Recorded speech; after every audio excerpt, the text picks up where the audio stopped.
DElEd second year के छात्र छात्राओं को सुप्रभात। मैं कमलेश कुमार तारकेश्वर अग्रवाल शिक्षा प्रशिक्षण संस्थान हरिगांव वारा से। जैसा कि मैंने आप लोग को कल अपने अगले वीडियो में बताया था कि फिजिकल फिटनेस जो व्यक्ति अगर शारीरिक रूप से स्वस्थ है या स्वस्थ की जांच करनी है या उसे हम कैसे मान सकते हैं कि वो फिजिकली फिट है, तो उसके लिए मैंने बताया था आपको 5 कंपोनेंट जो थे आपके उसके दो आपके मुख्य जो कंपोनेंट थे, एक जो हृदय पेशी, एक जो है मांसपेशी। इसके अंतर्गत जो आते थे आपके मांसपेशी के अंतर्गत चाल, स्पीड, सहनशीलता, स्फूर्ति, ये एंडोरेंस। तो इन चीजों को मैंने आपको शॉर्ट में डिफाइन किया था कल। आज मैं इन 5 कंपोनेंटों को बिल्कुल विशेष तौर विस्तार से बताने का प्रयास करूंगा इस वीडियो के माध्यम से। आप इन जो लगातार कंटिन्यू वीडियो मेरे 5 जाएंगे, 5 टॉपिक्स के ऊपर। एक क्वेश्चन है आपका फिजिकल फिटनेस के ऊपर, 5 जो मोटर कंपोनेंट हैं उनके 5 वीडियो कंटिन्यू जाएंगे आप। तो आप इसको कंटिन्यू देखिए क्योंकि ये बहुत इंपॉर्टेंट क्वेश्चन है, ये आता है और आएगा भी। फिजिकल फिटनेस क्या है, व्यक्ति जो है स्वस्थ की जो है जांच कैसे करते हैं, उसकी दक्षता क्या है, उसके ऊपर हम बात करते हैं। आज पहला हमारा चैप्टर रहेगा स्पीड। ठीक है, तो हम बात कर सकते हैं इस पे क्या आज स्पीड के ऊपर। तो सबसे पहले ध्यान दें कि व्यक्ति जो है स्पीड की अगर जांच करता है या किसी प्रकार का खेल से रिलेटिव अगर हमें जांच करनी है, कोई भी जो है खेल बिंदु को रख कर, जैसे अगर हमें रनिंग के लिए स्पीड देखना है व्यक्ति में या खिलाड़ी में, तो रनिंग से रिलेटिव हमें क्या करना है। जैसे 100 मीटर रनिंग है तो 100 मीटर रनिंग में व्यक्ति में स्पीड किस प्रकार से चाहिए, मैराथन की जो रनिंग देखनी है या उसका ट्रेनिंग देना है या उसके अकॉर्डिंग हमें देखना है कि खिलाड़ी स्वस्थ है कि नहीं, तो उसके अकॉर्डिंग हमें स्पीड देखनी है।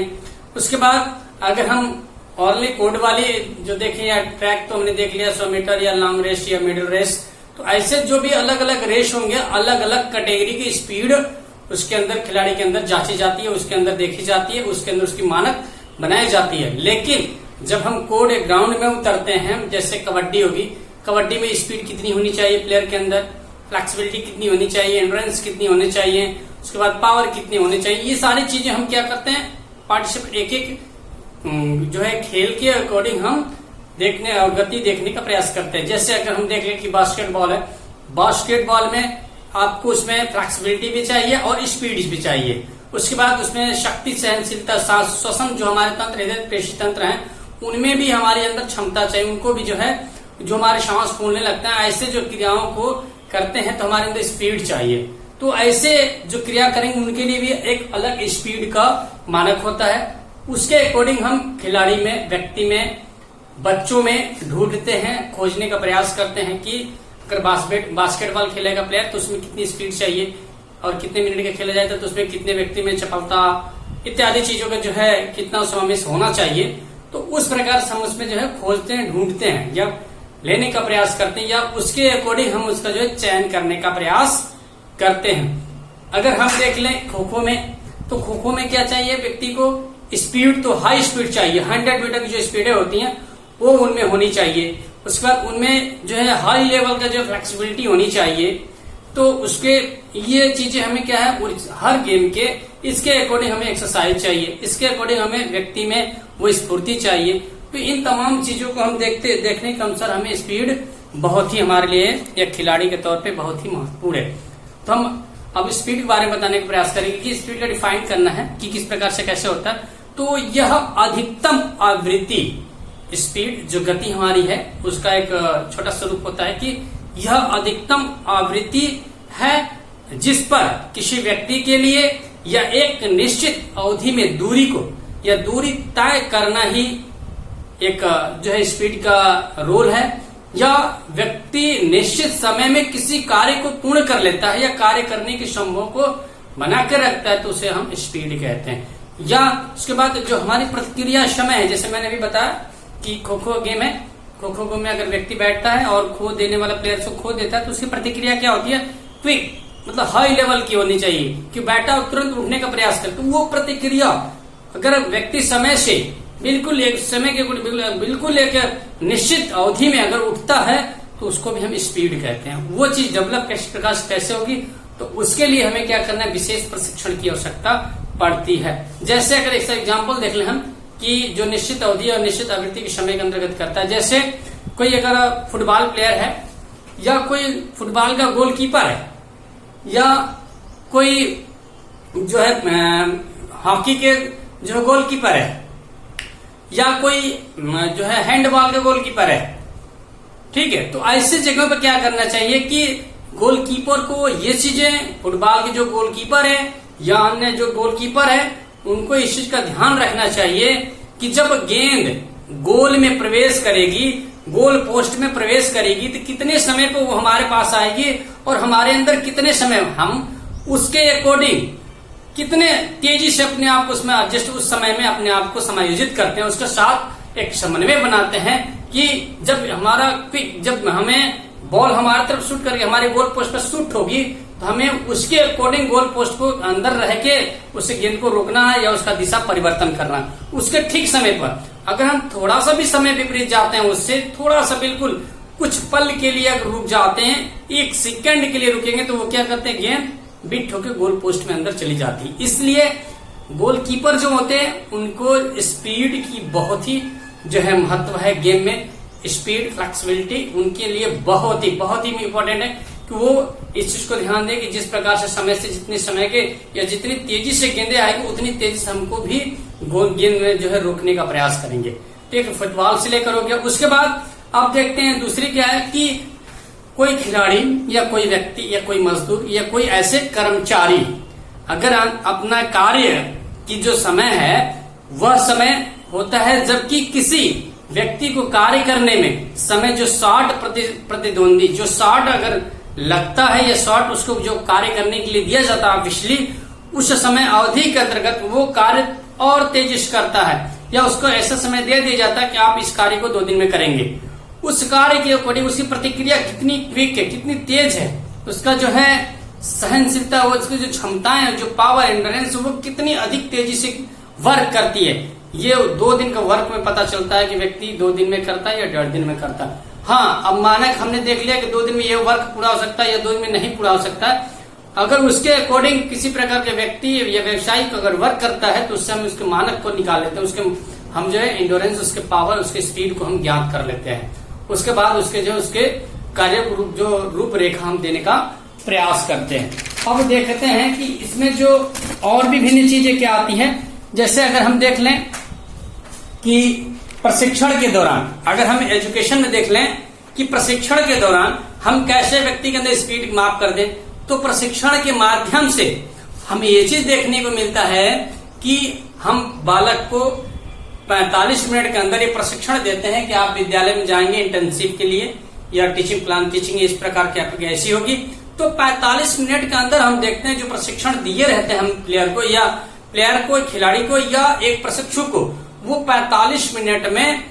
कितना अपने आप को प्रभाव को छोड़ता है बच्चों के बीच में, या अपने किन शब्दों का प्रयोग जो है कैसे फ्लेक्सिबिलिटी के अनुसार उसको जो है प्रयोग करता है, इसका हम आप एक प्रशिक्षण के माध्यम से 45 मिनट में ज्ञात कर लेते हैं। अगर हमारे 45 मिनट में हमारे उद्देश्यों को खरे उतरता है तब तो उसकी मानक उपाधि या तब उसे हम ये कह सकते कि व्यक्ति उसके अकॉर्डिंग चला है, व्यक्ति में विकास हुआ है या व्यक्ति में विकास करने की जरूरत है। इस प्रकार की जो मानक हमें मिलती है प्रशिक्षण में या विद्यालय में, किसी प्रकार का ऐसा विरासत को एक विशेष रूप में देते हैं बच्चे को या उपाधि अवधि देते हैं, उस अवधि के अंतर्गत व्यक्ति कार्य करता है तो उसको एक मानक उपाधि दी जाती है। जैसे अगर प्रशिक्षण ये भी कह सकते हैं कि 18 महीने का ये प्रशिक्षण है, इसके अंतर्गत आपको वर्क करना है। अगर वो व्यक्ति वर्क नहीं करता है या उसमें असफल होता है या टाइम ड्यूरेशन बढ़ जाता है तब व्यक्ति में लगता है कि नहीं, इस काम में बहुत स्लोली हुआ है, जो मानक के अनुसार नहीं हुआ, इत्यादि चीजें जो समस्याएं आने लगती है। अब देखते हैं कि इसको जो है हम कैसे बढ़ा सकते हैं। तो अगर खेल के दौरान अगर देखते हैं स्पीड बढ़ानी है तो उसके लिए हम क्या करते हैं, विशेष जो है आपको एक्सरसाइज आती है।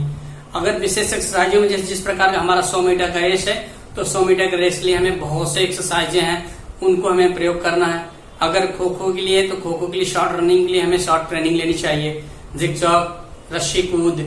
फाटलैग ट्रेनिंग, सर्किट ट्रेनिंग इत्यादि जो ट्रेनिंग होती है उनके अनुसार हमें अपने आप को करना पड़ता है। उसके बाद सबसे मस्त चीज इसमें क्या होता है कि जब हमें गति लानी है किसी प्रकार का, तो हमें क्या करना है, कुछ ऐसे एक्सरसाइज करें कि जिससे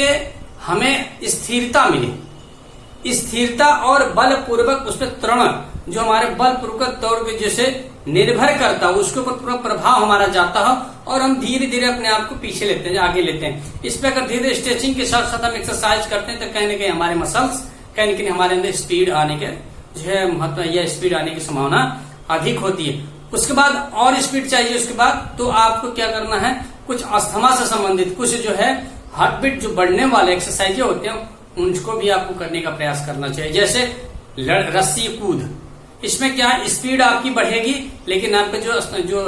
श्वास श्वसन तंत्र है इसमें भी गति आएगी। तो इसको भी अगर आप जो करेंगे कंटिन्यूटी तो इसमें जो है स्थिरता बनी रहेगी, आपके स्पीड बना रहेगा। इस तरह से आप जो है एक्सरसाइज में कर सकते हैं। लेकिन अब देखते हैं इसमें कि इस प्रकार के जो ऐसे वर्क होते हैं वो कैसे प्रभावित होते हैं, जो या हमारी स्पीड कैसे प्रभावित होती है। तो ऐसे तत्वों को ज्ञात करते, जैसे हालांकि कह सकते हैं कि जो गति होती है वो कंडीशनिंग के अनुसार हमारी तकनीक के अनुसार बढ़ती है, लेकिन हम कहीं ना कहीं ये भी देखते हैं कि जो हमारे कंडीशनिंग होते हैं, जो हम खेल की तैयारी करते हैं, उन खेल के माध्यम से उन खेलों को खेलने के लिए या उनसे रिलेटिव जो उनसे संबंधित जो हमारे उपकरण होते हैं वो उपकरण हमें सही नहीं मिल पाते हैं, उसके अनुसार हम अभ्यास नहीं कर पाते हैं और हमें अचानक खेल में उतार दिया जाता है। तो वहां पर हमारी जो स्पीड, हमारे जो मात्रात्मक स्किल का जो प्रयोग है, जो हाई लेवल का जो हमने अभ्यास करके आया है वो अभ्यास हमको वहां पर मिलता नहीं है, इसलिए वहां पर हमारी जो है स्पीड प्रभावित होती है, हमारे कौशल प्रभावित होते हैं। तो सबसे पहले प्रशिक्षक यह ध्यान दें कि जब भी किसी प्रकार के खेल को अगर आयोजित करना है तो खेल आयोजन से पहले जो भी उसमें कबड्डी है तो कबड्डी से रिलेटिव क्या क्या उसमें लगेगा या कबड्डी के कौन कौन से उपकरण उसमें चाहिए खिलाड़ियों को, उससे संबंधित उसके मानक के अनुसार हम पहले से बच्चों को देकर प्रैक्टिस कराएं, जिससे प्रैक्टिस का अभ्यास करने के बाद उनके जो कौशल हैं उनमें विकास हो, उनके जो प्रदर्शन है उनमें मात्रात्मक, उनमें जो है धनात्मक विकास हो। ऐसा ना हो कि उनको हम आज मानक के अनुसार अगर क्रिकेट बैट में हमें खेलना है तो बैट जो मानक के अनुसार उनका वजन होता है या लंबाई होता है उसको दे न के छोटे दे दे, वजन दे दे, इससे क्या उनका जो है स्किल, उनका प्रदर्शन प्रभावित होता है। तो सबसे पहले चीज ध्यान देना चाहिए प्रशिक्षक को कि जो भी हम गेम में पार्टिसिपेट करने वाले बच्चे हैं उनको गेम से रिलेटेड उनके उपकरण जो मानक के अनुसार हो उसे देकर उसकी कंडीशनिंग कराया जाए, उसे अभ्यास कराया जाए, जिससे वो आगे जो आने वाले कंपटीशंस हैं उसमें वो बिल्कुल अपने आप को बिल्कुल सामान्य तरीके से सरलता से उसमें जो है जीत हासिल कर सके। ये हो गया आपका कंडीशनिंग से या उससे प्रभावित जो हमारे उपकरण वो होते हैं। अब हम इसमें देखते हैं कि कैसे बढ़ाई जाए, इसको गति को कैसे बढ़ाई जाए। वो तो प्रभावित हो गया, तो इसके लिए हमें क्या करना है कि गति में सुधार के लिए बिल्कुल एक जो प्रशिक्षण होता है, एक जो कार्यक्रम होता है, वह कार्यक्रम अगर हमें स्पीड रनिंग के लिए करना है तो सबसे ज्यादा पैर की जो हमारी रनिंग एक्सरसाइजें होती है उसको अत्यधिक कराना चाहिए। एक चीज और कि हमेशा प्रशिक्षक को यह ध्यान देना चाहिए कि जो हमारा गेम है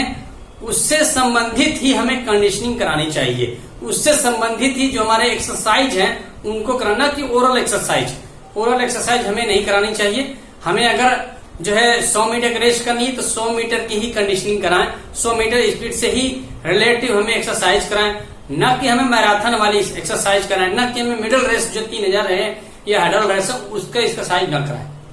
कराएं हम कौन सा 100 मीटर का है तो 100 मीटर से रिलेटिव ही एक्सरसाइज कराने का प्रयास करें, उसके अकॉर्डिंग हमें कंडीशनिंग कराने का प्रयास करें। उसके बाद कंडीशनिंग अगर व्यक्ति कर लेता है तो हमें क्या करना है, कूल डाउन भी सबसे इम्पोर्टेंट है। अगर कंडीशनिंग हो गया, खेल लिया व्यक्ति, गेम में प्रतिभाग कर लिया, तो उसके बाद अगर घरेलू खेल रहा है, अंतर विद्यालय खेल रहा है या कहीं और बाहर खेल रहा है तो उसमें व्यक्ति को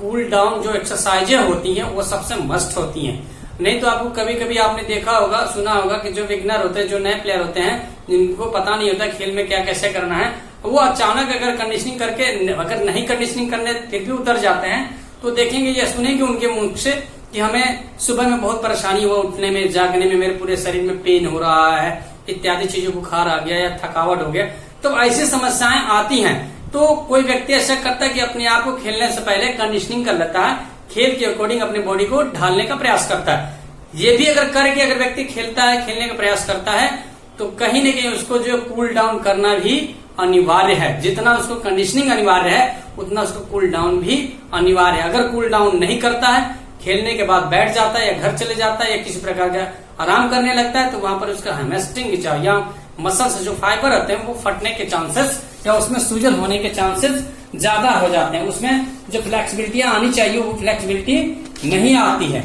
इस प्रकार से उसे कंडीशनिंग करना बहुत जरूरी है। अब देखते हैं कि जो प्रतिक्रिया के समय होता है वो किस प्रकार से कैसे होनी चाहिए।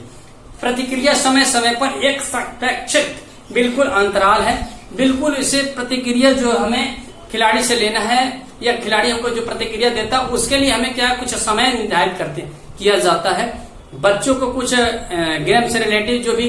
हम कौशल सिखा रहे हैं उस कौशल का किस प्रकार से अच्छे से सफलता पूर्वक वो करके दिखाता है, उसके लिए हमें एक समय देना पड़ता है, एक डोनेशन, एक टाइम होता है। वो टाइम हम प्रशिक्षण के रूप में दे सकते हैं कि जैसे हमने कह दिया कोई भी स्किल, स्ट्रेट ड्राइव या नी कैच या डबल हिप पकड़ या थाई होल्ड, ये जो कबड्डी के एक्सरसाइज हैं या कबड्डी की जो स्किल है, या हम वॉलीबॉल स्मैश कर दें या रोल कर दें या ड्रिबल कर दें बास्केटबॉल का, ये जो भी ये हमारा स्किल सिखाएं बच्चों को या खिलाड़ियों को, उसके लिए प्रतिक्रिया का एक समय दें। वह प्रतिक्रिया, वह कार्य अगर अच्छे से समय के अनुसार करें तो हमें अच्छे रिजल्ट दे सकते हैं। न कि प्रतिक्रिया तुरंत लें। अगर तुरंत कहीं न कहीं लेते हैं तो वो चोटिल भी होते हैं, उनके जो स्किल है, उनके जो खेल का स्तर है वो कहीं न कहीं प्रभावित होता है। तो इसलिए हमें क्या करना है कि प्रशिक्षण जो होता है उनमें हम व्यक्ति को, एथलीट को, खिलाड़ी को यह क्षमता या उसके क्षमता या कौशल का विकास करने के लिए या उसको खुद का सर्वांगीण विकास होने के लिए उसको एक प्रतिक्रिया का समय निर्धारित कर दें कि 5 मिनट, 10 मिनट, 20 मिनट आप अभ्यास कर लीजिए। उसके बाद मुझे फाइनल आप अपने स्किल का प्रदर्शन करके मुझे दिखाने का प्रयास करें। अगर इस प्रकार का हम करते हैं तो कहीं न कहीं व्यक्ति में स्पीड, खेल के प्रति, व्यवहार के प्रति, अपने सर्वांगीण विकास के प्रति, एजुकेशन के प्रति, समाज के प्रति, उनके जो अन्य समाज से रिलेटिव रिलेशंस के प्रति, ऐसे उनकी स्पीड आएगी और वो हमेशा अपने गेमों में एक सफल खिलाड़ी के रूप में अपने आप को देखे जाएंगे। तो ये रहा आपका स्पीड से। कल मैं आपको बताऊंगा शक्ति सहनशीलता क्या है।